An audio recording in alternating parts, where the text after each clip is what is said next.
important work then that could be done in this nation and in this state than that of maintaining a democratic system in our country.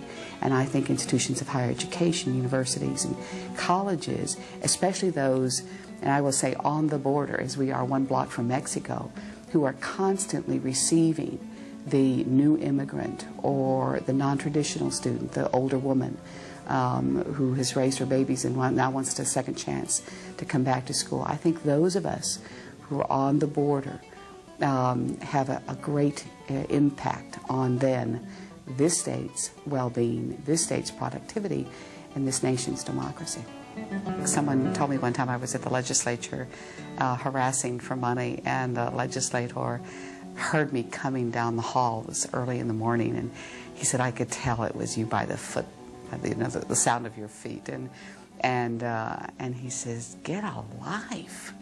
And I said, "This is my life." And so they just give me what we need and I'll go home. So it becomes what you are in many ways and what you represent to so many people.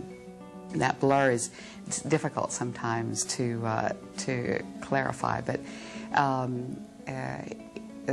the work that we have done here, it becomes consuming, all-consuming in many ways. People often ask, why don't you accept the position that you're being offered elsewhere? Or you could do anything, you could be anywhere.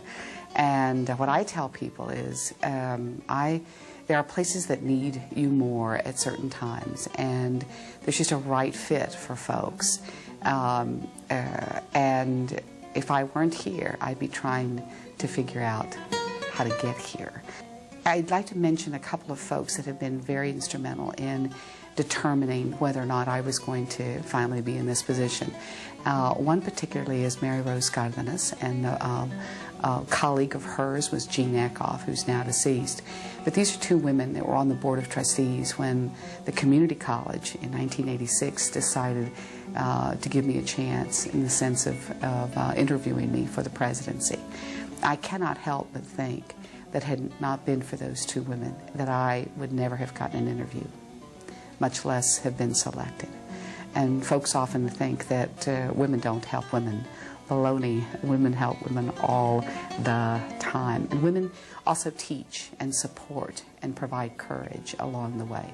So I need to make sure that they hear from me those words, because I know that without them today would not have been possible.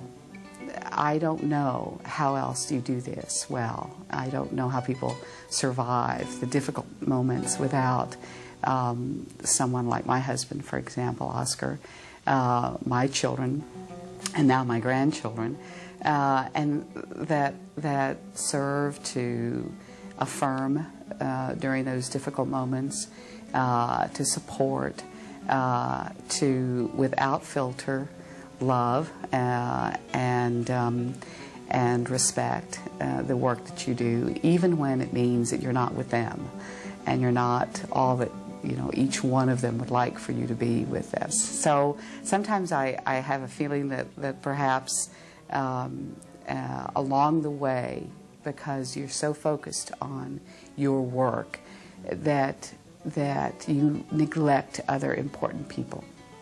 And so I promise I'll be a good grandmother.